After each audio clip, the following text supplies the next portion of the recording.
పవన్ కళ్యాణ్ పై సజ్జల విమర్శలు చేశారు. 2014-19 మధ్య చంద్రబాబు ప్రజలకు బాగా పనిచేసి ఉంటే 2019లో పవన్ ఎందుకు మద్దతు ఇవ్వలేదని ప్రశ్నించారు. అప్పట్లో వచ్చిన కమ్యూనికేషన్ గ్యాప్ ఏంటి, ఇప్పుడు కలిసిపోవడానికి తెర వెనుక జరిగిన ఒప్పందం ఏంటని సజ్జల ప్రశ్నించారు.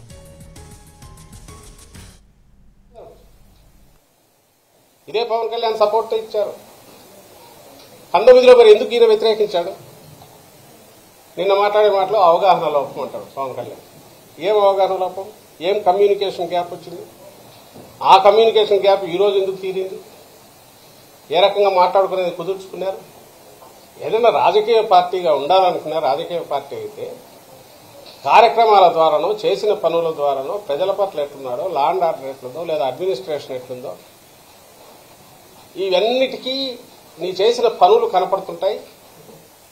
దానివల్ల నష్టపోయిన సెక్షన్స్ ఆగ్రహిస్తారు, లేదా ఇంప్రెస్ అయిన సెక్షన్స్ బ్లెస్సింగ్స్ ఇస్తారు.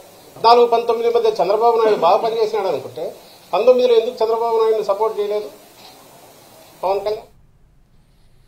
జగన్ పైన ప్రజలకు వైసీపీ నాయకులకు నమ్మకం ఉందన్నారు సజ్జల. ఇదే నిజమైన ప్రజాసేవ అని నమ్మే నేతలు కార్యకర్తలు పక్కచూపులు చూడరన్నారు. ఒకవేళ అలా చూస్తే నమస్కారం పెట్టి బరువు దిగిందనుకుంటామని చెప్పారు. ఈ పార్టీ నుంచి ఆ పార్టీకి వస్తారంటే ప్రజలకే ఎట్లా విశ్వాసం ఉంచారో నాయకులు కూడా పార్టీలో అలాగే విశ్వాసం ఉంది. వైఎస్ఆర్సీపీ మీద కేడర్కి అలాగే విశ్వాసం ఉంది. ఈ నాయకుడితో ఉంటే మాకు ఒక గౌరవం ఉంటుంది అనేది ఉంది. ఈ పార్టీతోనే మాకు పూర్తి బయట సమాజంలో గౌరవము ప్రతిష్ట పెరుగుతున్నాయనేది ఉంది. ప్రజలకు నిజమైన సేవ చేయగలుగుతున్న నమ్మకం ఉంది. ఇది నిజమైన ప్రజాసేవ. రాజకీయ పార్టీ లక్ష్యం ఇదే ఉండాలనుకున్న నాయకులు కానీ కార్యకర్తలు కానీ పక్కచూపులు ఎందుకు చూస్తారు? ఎవరో చూస్తే వాళ్ళకు నమస్కారం పెట్టి మంచిదని మేమంటాం. అది తీసుకున్న వాళ్ళు ఏం చేసుకుంటారో ఏం చేయలేదు వాళ్ళ ఇష్టం. బరువు దిగింది అనుకుంటాం.